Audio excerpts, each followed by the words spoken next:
Welcome to Writing with Amanda Lee. Today, I want to go over how I use track changes to edit my clients' projects.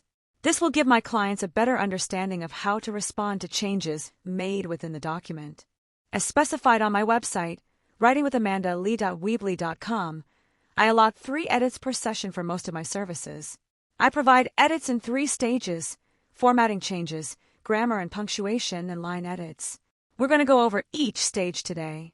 Starting with formatting changes, I'm going to walk you through how I change my formats. Let's take a quick look at the document.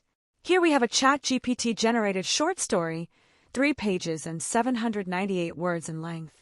If you look at the Styles section and Home banner, you'll see that I have already done a bit of editing to the style appearances. This makes my job a bit easier. Now, let's begin by turning on track changes in the review pane. Simple enough, right?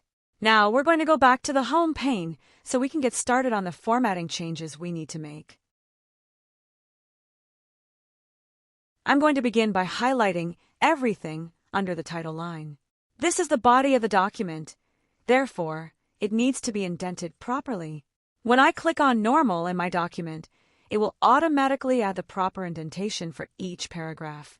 The double space format is already implemented here, but it would change that as well if needed. Now, I'm going to do the same thing for the first line, but I'm going to format it as the title. Note the edit notes on the right-hand side of the document. All changes to the document will be noted here, along with any comments made during the process. Now, let's begin Edit 2, Grammar and Punctuation. Some editors will prefer doing this last, but I think it works better if we get it done earlier in the process. I'm going to begin by accepting the formatting changes made in the document. This way, I just need to focus on the grammar and punctuation edits. Now, let's get started on the second edit. Note the little circle down at the bottom of the screen. That's Grammarly. I use Grammarly as a quick and easy way to find punctuation errors that Microsoft Word misses. You're probably wondering why I'm going through this so quickly. Don't worry, I'll take the time to personally go through the document for my clients. This is a sample doc, so I'm not going to go through every word to get through the process in order to save some time. Once I'm finished going through the doc and correcting the punctuation and grammar errors that Grammarly flagged, I typically go back and read the document again. This ensures that there were no mistakes on my part. I won't be doing that here, again as a time saver. I'm just trying to give you a better understanding of my editing process. When I'm done with my second read-through, I submit the second edit to my client so that they can either approve or decline changes.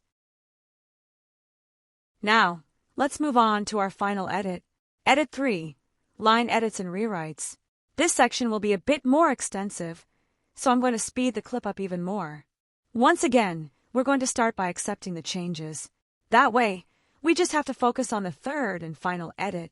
Notice that some sentences have gold lines under them, either before or after I do the rewrite. This indicated that Grammarly is telling me that there is a better way to phrase the sentence. Normally, I would play with this until I get the wording just right, but I won't be doing that this time. For now, I'm just going to focus on rewriting a few portions so that you have an idea of how this editing process goes.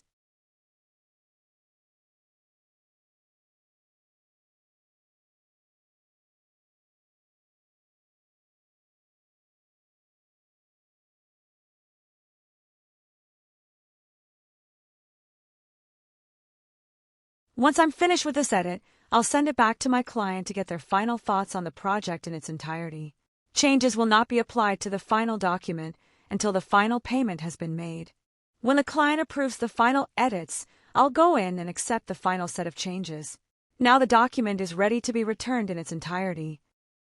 If my client thinks that they need more help with their writing, I'm happy to do more revisions, but it should be understood that I will charge a fee for these additional revisions. Throughout this process, regular updates will be given to the client via email communications. These updates, for longer projects, will be provided weekly or as requested by the client. For smaller projects, such as essays or blog posts, updates may be given upon request, but the edits are generally finished within 48 hours of submission. If you're interested in working with me, you can reach me by emailing writingwithamandalee@gmail.com. If you want more information about my services, packages, and prices, go check out my website, writingwithamandalee.weebly.com/services. Subscribe for future updates, posts, and other information.